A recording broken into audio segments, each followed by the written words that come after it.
Who's going to do it? Who's going to read the intro today? John's back. I think John should do it. I think John should do it too. Oh, I'm back. I know you all missed me. There we go.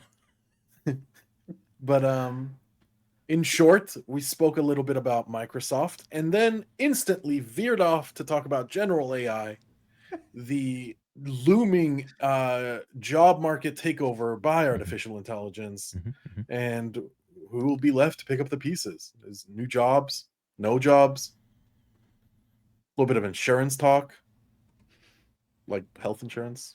And that's pretty much it for today's episode. So let's not get into it. Damn it. I thought you were going to say it. And instead, just tune into it. Oh, that's good. Like and subscribe for our OnlyFans content. No. Just like and subscribe.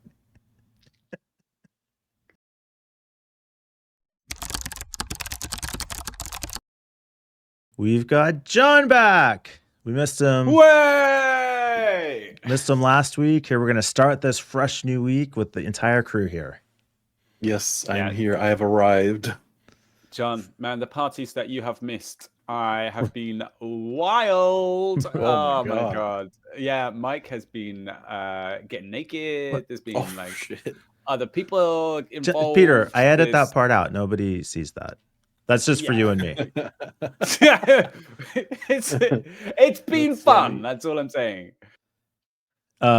So let's get into it. For the week, we're going to talk about so we'll start the week with Microsoft's AI assistant that can go to meetings for you. And I don't think this is just Microsoft. Zoom, I think, is doing something similar. I think the idea is that you can have the AI kind of attend the meeting. Not that it'll participate for you, just that it'll then create its little AI generated summary for you. Yeah, this is cool. So the article's about Copilot specifically. It's a bit of a puff piece. I suppose it's just they spoke to a PR person at Microsoft and got some good quotes. And it talks about how some of the AI stuff can work, like it can make meetings summaries of documents that are sent and emails that have been sent to you, and then suggest responses, but also can go to Teams meetings for you, and Teams meetings. Would it be team meetings? Teams. Teams meetings. Just Teams meetings. Zoom team or Zoom meetings? But if you're having a Teams meeting with your whole team, if you have like a team meeting, so is it Zoom or Team? Like, is it Zoom team or Team Zoom meeting? I don't know. What about people working at Zoom? So would it be a Zoom team Zoom meeting? Okay. Hey, anyway, I'll see you on Zoom with the whole team. We'll have a Zoom. The point is, from this story, Peter? Okay. Yeah. So, like, if you're working at Microsoft and you're working on like an API or plugin for Zoom, would it be a Teams? Peter. Zoom. Yeah. Sorry. So I have a hard time not going back to, I'm just going to ignore everything you just said. I have a hard time not going back to kind of my standard position on AI, which is it's just the dilution of everything, right? So now AI is going to summarize your Zoom meeting for you. So you can respond to that with AI generated email content. But this is the dilution of useless fluff in your life. This is the removal of guff, of stuff that just takes up time. But it's not. It's just it is. You're doing this for everything in your life. Well, I mean, for some things, yes, but this is talking about like fucking meetings. I mean, Jesus, man, this is. But like it's no different. Everybody's probably on ChatGPT right now saying, "For fuck's sake, give me the 30-second summary of this episode." It's very different because this episode is quality content that people want to consume, and meeting with about the 5th fucking redesign of our internal logo for the Team Zoom meetings. That it only matters to us. Yeah, I do think that there is a market there, right? Like, if everyone could have a personal assistant that is efficient enough to actually like be on par with an assistant, like that's pretty useful, right? Like we should never have fired Julie, is what I wanted to say. I mean, but Julie might turn into like Julie, Julie AI. Yeah, July. Not a bad So I name. can say that I've actually experienced. There's a couple cool things about this, right? I do think it's very useful. It's super great, yeah, because we get to not think about boring stuff. It's like it reminds me of people who have automated manual data entry with like a little script, and they could just do their job in 20 minutes, but they get paid for 8 hours, and the company doesn't know and that's fine as far as I'm concerned. It's a good use of technology. I have seen this in use, but not with the actual official. Because Zoom has a similar thing, by the way. It's sort of like Zoom IQ, I think it's called. It's like meeting summarizer, and it's a paid feature, and it lets you kind of receive summaries of the meetings that have happened. So I'm in a special interest group, the SIG, which is AI Security SIG, which is part of FIRST, the Forum of Incident Responders and Security Teams. Go check it out, first.org. And the chair of this, Aaron Kaplan, he put together a system which actually recorded with the permission of the people in the group, records the meeting, and then creates a summary of it. And it uses open source technologies, as far as I know. And these summaries are amazing. And I've only done this. I've only read the ones for meetings that I've been on, and they are so accurate. And they do all this extra stuff that I wouldn't have really kind of thought about, like they do sentiment analysis, and there's things like, oh, what was the kind of, how was this point received? And it highlights parts of the meetings better than I do. One of my responsibilities in another SIG is that I have to take minutes for meetings, and I find it very hard to concentrate on what people are saying and whether is what I'm writing down relevant. And you're supposed to write it up and then format it and put it on the wiki and write who was there and who was saying what. It's a pain in the ass, and doing it well is very difficult. But the stuff that we got from this open source solution is amazing. It's much better than an actual human could do, unless it was someone who was paid to do it. And that kind of stuff, the fact that, could definitely be helpful. I think if you have it there that can like keep track of to-dos and follow-ups and things like that need to be done, cool.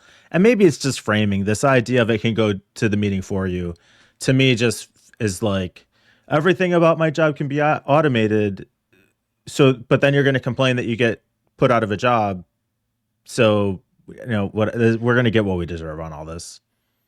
Well, nothing's perfect. I mean, like even that example I gave of the writing a script to do the data entry for you. I mean, that if you make a mistake, or it could come up with this situation which a human needs to, like you've got corrupted input in the script, and there's an exception that you need to handle yourself, and then it messes up the data entry or something. It's never going to be perfect, but like it's still useful. It's still a good thing, I think. So, but if it means that you could then do your 40-hour-a-week job in 1 hour, then that also means that one person could replace 40 employees by doing all of their individual jobs in 1 hour each. Okay, so there's this thing I was thinking about today. I posted something on the internal Discord, which everybody should join, link in the description, about the healthcare problem in the US. And it was a link to, maybe we'll talk about this next week, I don't know. But there was a discussion on Hacker News, and it was about an article in The Economist about like who's actually making money out of this whole thing. Yeah, really interesting article. I liked that a lot. Yeah, well, we'll talk about it in another episode, Mike. Come on, stay on target. Sorry. But then one of the comments in the article, in the discussion, was about how so there's this ton of money, and someone's done some analysis, and the best that they could gather that it was like there's inefficiencies at every level, and like add that all up, and you end up with $1 trillion wasted. And the problem is that someone else pointed out that the problem is that if you actually made it efficient, because the Americans are spending like $4 trillion a year on healthcare. If you actually made it efficient, then only $2 trillion would be spent on healthcare, which would mean that all that other money, which is being paid to people and employing people, and that disappears. So the good thing to do is make it efficient, but that means that like a lot of people are going to be out of jobs. Was that posted by a healthcare executive? That's what it sounds like. But it's true though, right? It was the CEO of an insurance company that posted that, wasn't it? Yeah. Okay, maybe it is. But in this case, I might actually agree with one of them. I don't know. Well, it's true if you're not counting corporate profits. Because when I read the article, I had a very different takeaway, but we can talk about it some other time. I'm just commenting on that thing. obviously there's a lot of money going to corporations and a lot of overpaid executives and a lot of whatever, but there's also a shit ton of people who are being employed by that money that's being spent into the healthcare system. But I think John's made this argument before, though, that like, yes, robots might put people out of jobs, but that's just going to free them up to do other jobs. Right? Well, Is that your and position, that's how- John? I made that point. Oh my god! Did you what a not? good point. Did you? It sounded smart, so I You're figure so it must have come smart. from you, not something I said. No. I'm just here to troll. I mean, what the fuck do I know? That definitely sounds like something I'd say, but do I have the recollection of saying it? None. Gone. But I'm not one to to spout long-term memory things. So, Okay. yeah, I do believe that AI, if jobs are to be replaced, like we're talking about the lower industries, right? Like the entry level to no skills required industries, grocery restockers, cashiers, right? Hosts, things like that. They're just gonna go on and do other things. Yeah, for sure. Yeah. I don't know what. Me neither. No clue. But I mean, new jobs are being created every day. Yeah. AI is actually creating jobs For entry That's level what I'm trying to people. in like prompt engineering, you know? And I guess a lot of that's like all I'm trying to- there's still like the service jobs and all that stuff that people still have to do. So I mean, for now. we at need any universal rate- basic income is the real answer, but that's another topic. I do think it could be a good tool. I like the idea of having meeting some like minutes, like you talked about, Peter, having that generated by AI seems like a very good use. I just want to say that when I saw the headline of this, I immediately sort of pictured going to a Zoom meeting or Teams meeting or Teams, whatever, and being on, like, turning the camera off and being on mute, especially a meeting which is mostly being sort of dictated to you, like all hands and things like that. Yeah. And then just not being there and, going off and doing whatever I liked and getting a summary of it. I like that idea.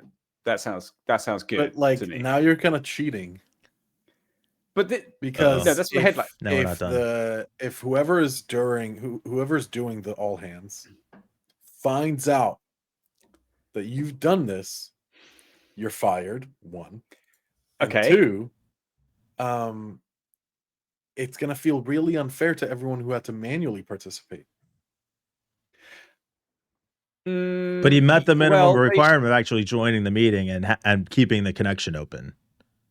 Yeah. And if we can get real advanced here, then let's say I'm sitting in a cafe or something and I get called on by the person who's hosting the meeting. Maybe the AI could forward ring me A ping. and yeah. and I'll be like, oh God, sorry guys, I was just on the loo. What was that you said? And quickly get a summary. Well, it would ping you with the With the summary of actual what question, yeah. was. Yeah.